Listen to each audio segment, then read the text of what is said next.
میرے آقا امام الانبیاء علیہ السلام کے غلام حضرت زید بن حارثہ رضی اللہ تعالی عنہ میرے آقا تاجدار مدینہ صلی اللہ تعالی علیہ وآلہ وسلم کی پاک بارگاہ میں حاضر ہوئے۔ میرے آقا تاجدار مدینہ صلی اللہ تعالی علیہ وآلہ وسلم اپنے بستر علالت پر آرام فرمائے۔ میرے آقا تاجدار مدینہ صلی اللہ تعالی علیہ وسلم کا اس دنیا سے پردہ فرمانے کا آخری وقت آ گیا ہے۔ میرے آقا کافی بیمار ہیں، میرے آقا علیل ہیں۔ صحابہ اکرام میرے آقا امام الانبیاء علیہ السلام کے باری باری خدمت میں حاضر ہوتے ہیں، میرے آقا کی تیمارداری کے لیے آتے ہیں۔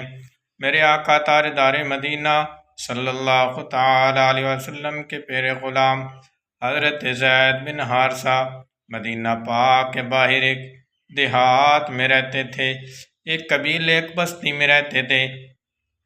میرے آقا کی بارگاہ میں حاضر ہوئے، سلام کیا، میرے آقا کے پاس کچھ دیر بیٹھے۔ جب جانے لگے تو میرے آقا امام الانبیاء علیہ السلام کی نالین مبارک میرے آقا کے پاؤں مبارک کے تلوے پر نظر پڑی۔ میرے آقا کے تلوے کو دیکھا تو نظروں میں سما گیا۔ جب تک گھر میں پہنچے، گھر میں رہے تو صرف آنکھوں میں وہی جلوہ تھا، میرے آقا کے پاؤں، میرے آقا کے قدم مبارک کے تلوے کا جلوہ آنکھوں میں سمایا ہوا تھا، اور کوئی چیز اچھی نہیں لگتی، دیکھنے کو دل نہیں کر رہا۔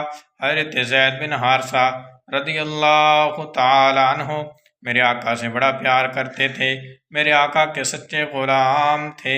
آپ کے گھر والے بھی میرے آقا کی غلامی میں، میرے آقا کی محبت میں آ گئے تھے۔ آپ اپنے گھر سے چلے، اپنے باغ میں چلے گئے، باغ کی گوڈی کرنے لگے، باغ کی دیکھ بھال کرنے لگے۔ ابھی تک باغ میں تھے کہ بیٹا گھر سے گیا۔ میرے آقا تاجدار مدینہ صلی اللہ تعالی علیہ وآلہ وسلم اللہ تعالیٰ کے حکم سے اس دنیا سے پردہ فرما گئے، اس زیر دنیا سے پردہ فرما گئے۔ بیٹے نے جا کر اپنے باپ کو بتایا، اے ابو جان، میرے آقا تاجدار مدینہ امام الانبیاء علیہ السلام اللہ کے محبوب اس دنیا سے پردہ فرما گئے ہیں، اب اس دنیا میں نہیں رہیں۔ اللہ تعالیٰ نے اپنے محبوب کو اپنے پاس بلا لیا ہے۔ حضرت زید بن حارثہ بیان فرماتے ہیں کہ جب میں نے یہ بات سنی، میرے بیٹے نے بتایا کہ میرے اور تیرے آقا اس دنیا سے پردہ فرما گئے ہیں، اس دنیا سے چلے گئے ہیں۔